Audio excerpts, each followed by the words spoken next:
This has already been explained, but we have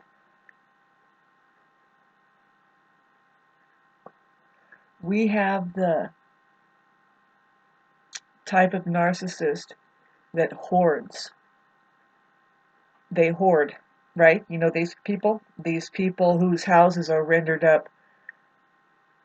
Rooms are unrecognizable. You can't tell the kitchen from the bathroom because it's just packed up with stuff. There is, and they're perfectly fine with it. And when you try to think like you're helping them, it's like insulting them. Well, these people usually come from a high level of abuse early in life within a household where the the home is put together like a museum. There isn't a speck of dust and everything is set in place, and it's not cluttered, but they're experiencing abuse in this home. Severe, bad neglect, I mean, big time, unimaginable stuff that only the mentally ill could perform on their children. So, talking about the mentally ill, the good sign that the mentally ill is occupying a home is how immaculately clean it is, believe it or not. Because, there's all kinds of things that come with that look of trying to just keep everything so neat and clean.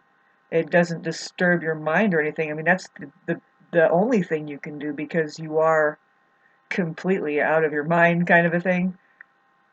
Otherwise, you can handle some mess and it looks lived in, and it's not a big deal to leave some clutter. But getting back to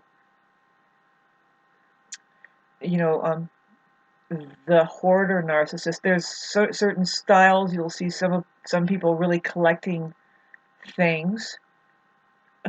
For other people, it's like just loading up certain trash items or just trash stuff.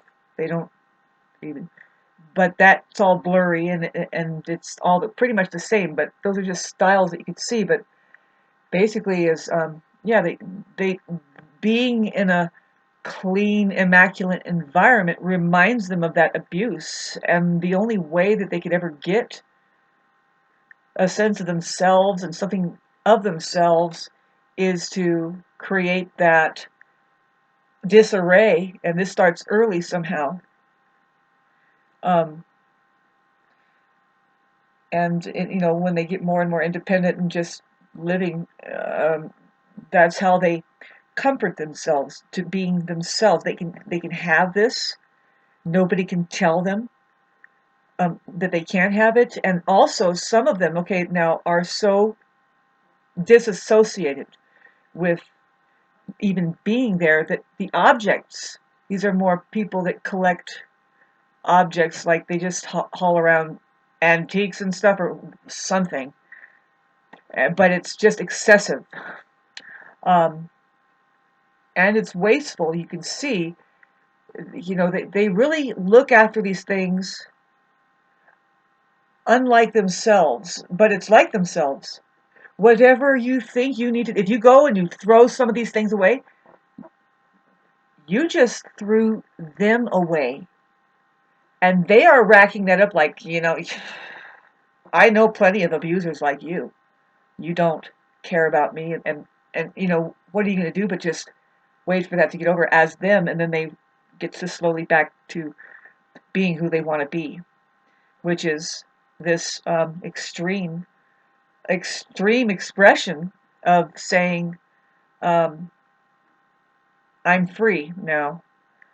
And like I said, that environment of the museum, the perfectly put together all the time, everything's in place. It just looks like a freaking stencil is there all the time, you know, and excessive. Did you hear that knock?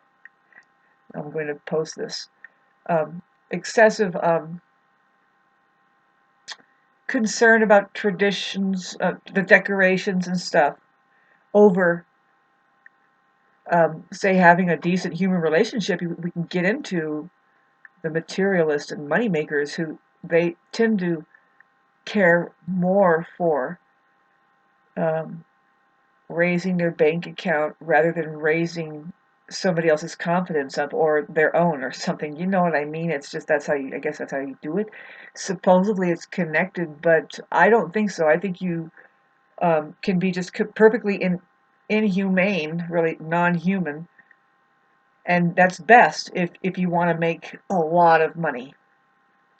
So anyway, thank you for listening. It's usually the rich that get tainted with that spoiled brat kind of hoarding issue where it's like, God, why do you have so much of that and stacking up? And it seems selfish and everything, but the truth is they are trying to get a self, and they found it. It's not of anything. See, this is the thing, is like if you're married to a spouse who is suffering, that has all kinds of disorder from having suffered abuse in their household, um, and you keep that household just as immaculate as that abused thing, they're bound to stray away from your efforts to keep it safe. You think you're keeping it safe and immaculate and clean, and you're guarding him or her as a spouse because you know of their condition, but they're still gonna want to get the hell out of there because that condition of putting on being clean, like the mentally ill do, and you can see it. It's a sign that the mentally ill are living there. If the place always looks like a fucking dentist's office or something, or a museum, children are living there. Poor things.